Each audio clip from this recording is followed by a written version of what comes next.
friends, welcome back to Maverick Trades.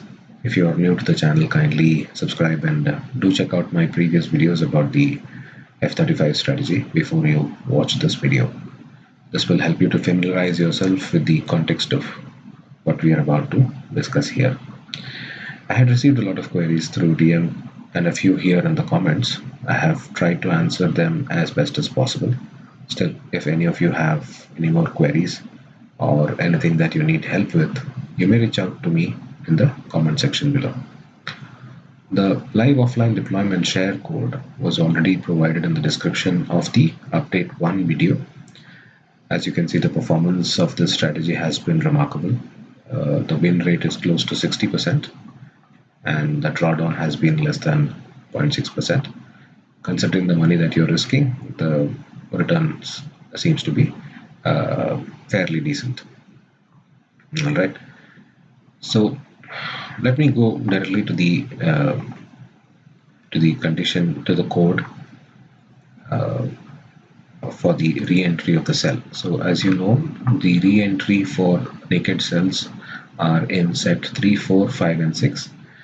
3 and 4 for a particular expiry, 5 and 6 for the next week expiry, right? So what I have done is I have added just a crossover condition. Let me just increase the zoom. So if you see, rest all conditions remain the same, only I have added a crossover of K and D of the stochastic RSI in the previous two candles, right? So if you see, K is greater than D in the -2 candle and then K is less than D in the -1 candle. That means a crossover has happened. Additionally, I have put one more condition. This you may choose to put or you may ignore. Basically, I don't want to take a risk of naked sell during the day when the premiums are less than 1.5, because for me I'm doing it only for 4 lots, so the brokerage and transaction costs may not make it favorable for me, but depends on case to case basis for each individual. If you don't wish to keep this, you can ignore this particular condition. All right, now we will go to the position builder again.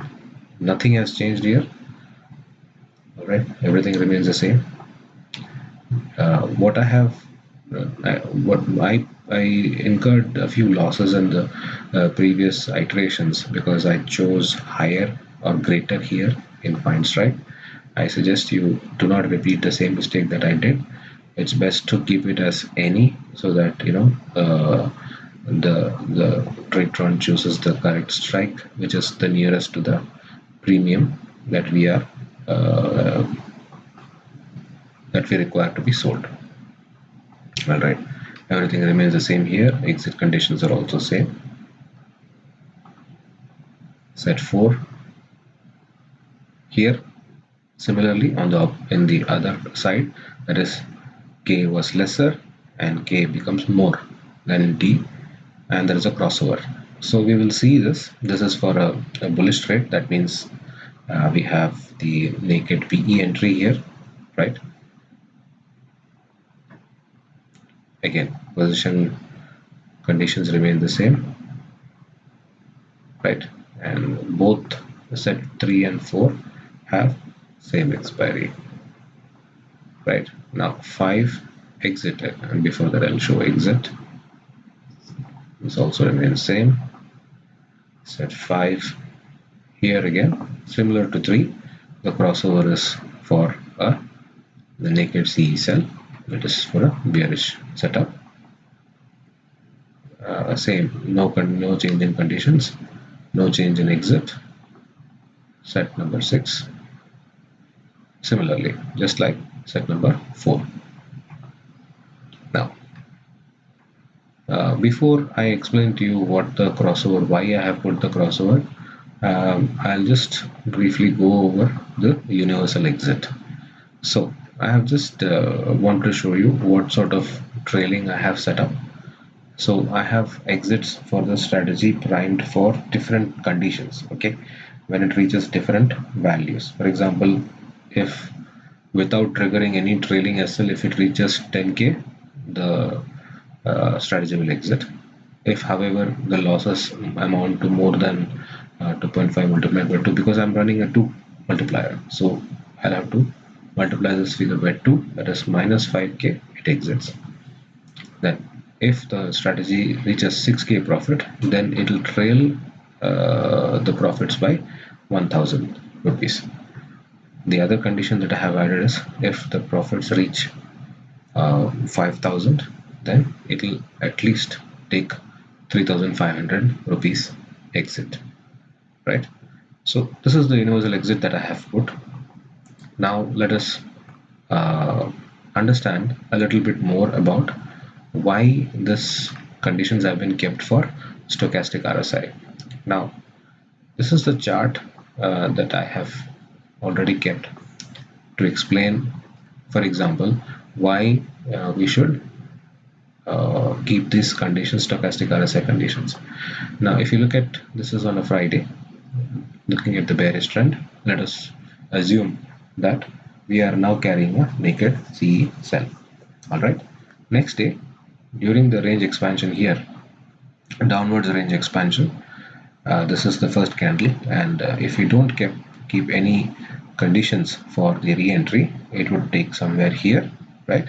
And then the market moves about 0.5% on the upside. Even though it may seem like a small spike, but the CE options would spike to uncontrollable levels if you take it at this level, right? So what happens if you put a stochastic RSI crossover? So it will not take entry in the first candle. It will wait for the um, it will take the crossover from blue crossing down on red. So somewhere on this candle, it would take the entry for the naked CE. So at least you can be assured that you don't get stopped out during the initial spikes of the market opening, volatility. So this is in case of a naked CE entry. Similarly, for a naked PE entry, so we were looking at a gap down. So if there is a gap up and then there is a sell-off, now this is a prime candidate example for our sort of a situation where we would have exited the naked PE somewhere around here, right, in the 320 candle. And then we take it somewhere, we take the next day entry somewhere around here, and look at the movement from here onwards till this candle. And within about half an hour to 40 minutes, you have a 1% move. Any PE strike that you enter here would have spiked so much that you would have been stopped out here. So again, if you look at stochastic RSI crossover, you would not have taken the entry here, right? You would have taken entry somewhere around here, right, when the spike is over. And this is the benefit of using a stochastic RSI in order to prime our entry into the naked sell. You may try this setup, and if you find it beneficial, then the other setup you can use this update, or you can keep following till the update one, that is what is running in the live offline. You can keep following that based on how you observe the performance of both the strategies. I'm running the live execution on this particular logic, that it will take entry for the naked cells only when there is a crossover of the RSI towards whichever side. If it is, this is the bullish crossover and this is the bearish crossover. This is the bearish crossover. All right, this is the overbought zone, and this is a bearish crossover. So depending on whichever scenario we are taking the trades in, it will take the trades only when there is a crossover in the stochastic RSI. This is the update that I wanted to share with you. I think so more or less I have covered all the points related to F35. In case you need any further information, do reach out to me in the comment section below, and I'll be happy to answer all your queries. Thanks again for watching. I'll be back with more again soon. Thank you.